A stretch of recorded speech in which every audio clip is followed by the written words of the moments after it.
अखन अहाँ सब सुन रहल छी अंचल म्यूजिक के शानदार प्रस्तुति। खुशी रिकॉर्डिंग स्टूडियो बलुआहा।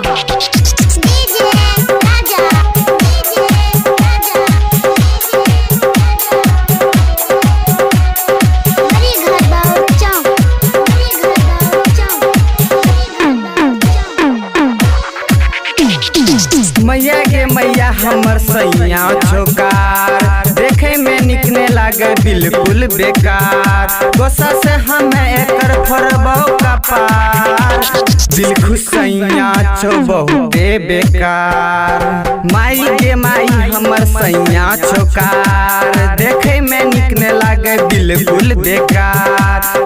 गोसा से हमें फरबो कपार, दिल खुश सैया छो बहुते बेकार।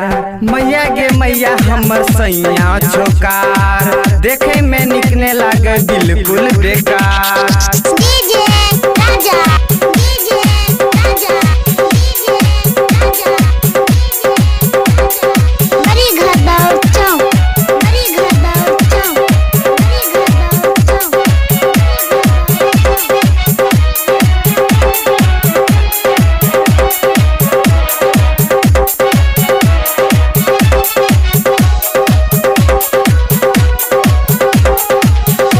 रिकॉर्डिंग स्टूडियो बलुआहा।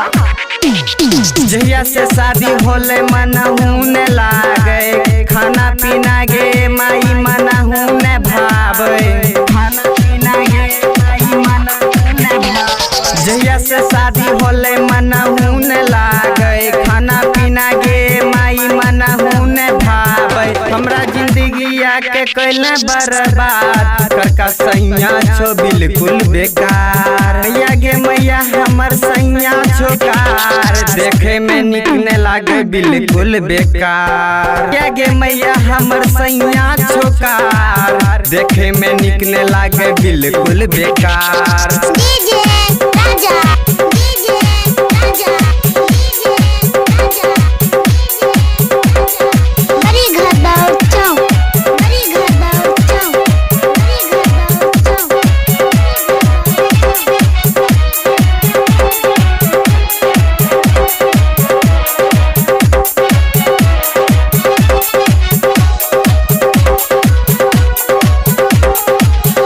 रिकॉर्डिंग स्टूडियो बलुआहा।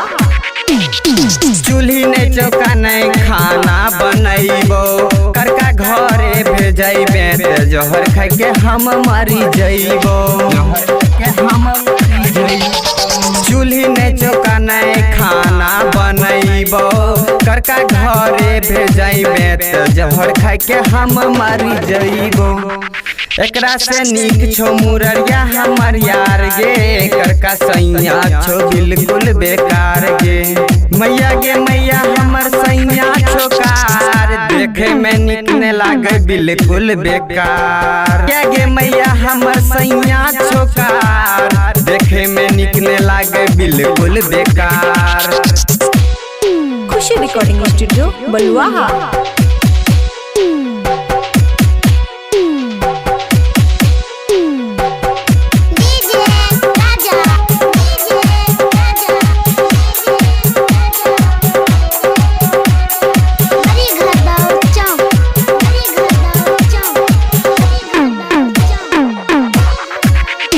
मैया गे मैया हमर सैया छोकार, देखे में निकने लागे बिल्कुल बेकार।